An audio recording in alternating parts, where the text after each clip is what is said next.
Digo, pois, porventura rejeitou Deus o seu povo? De modo nenhum, porque também eu sou israelita, da descendência de Abraão, da tribo de Benjamim.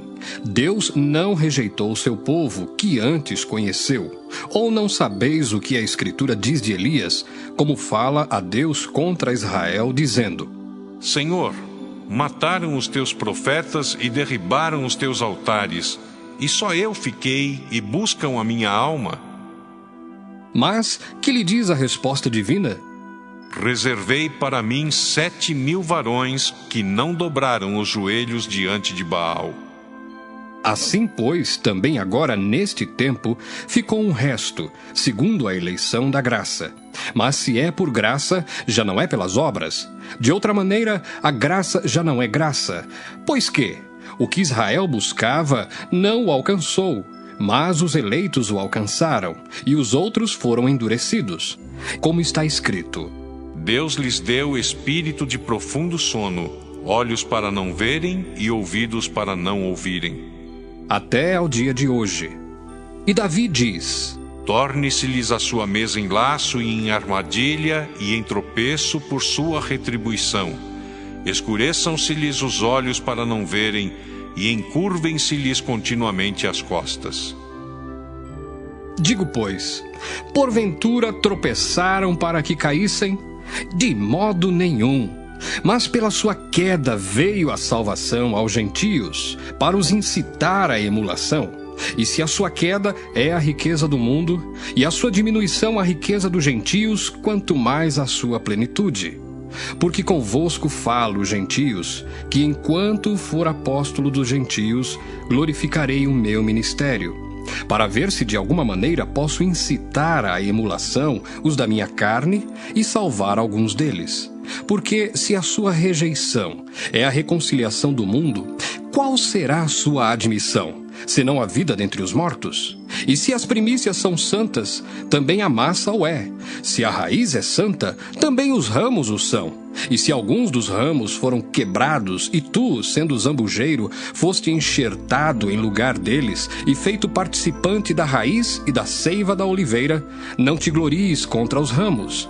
E se contra eles te gloriares, não és tu que sustentas a raiz, mas a raiz a ti.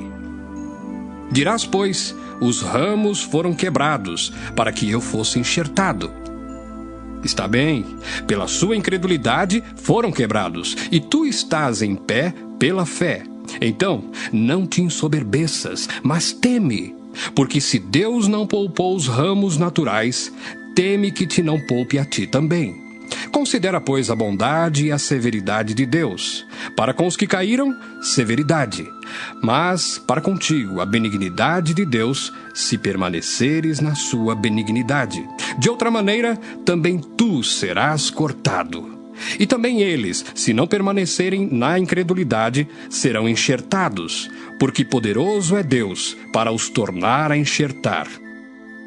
Porque se tu foste cortado do natural zambujeiro, e contra a natureza enxertado na boa oliveira, quanto mais esses, que são naturais, serão enxertados na sua própria oliveira.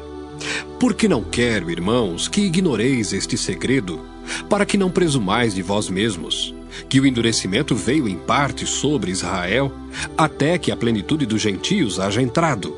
E assim todo Israel será salvo, como está escrito: De Sião virá o libertador, e desviará de Jacó as impiedades. E este será o meu concerto com eles, quando eu tirar os seus pecados. Assim que, quanto ao Evangelho, são inimigos por causa de vós, mas quanto à eleição, amados por causa dos pais. Porque os dons e a vocação de Deus são sem arrependimento.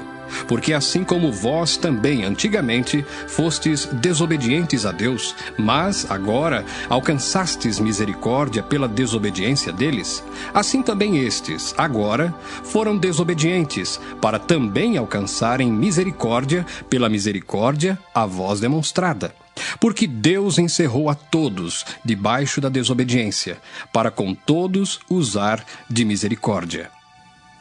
Ó profundidade das riquezas, tanto da sabedoria como da ciência de Deus! Quão insondáveis são os seus juízos, e quão inescrutáveis os seus caminhos! Porque quem compreendeu o intento do Senhor? Ou quem foi seu conselheiro? Ou quem lhe deu primeiro a ele para que lhe seja recompensado?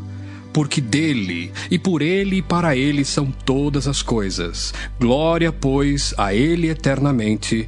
Amém.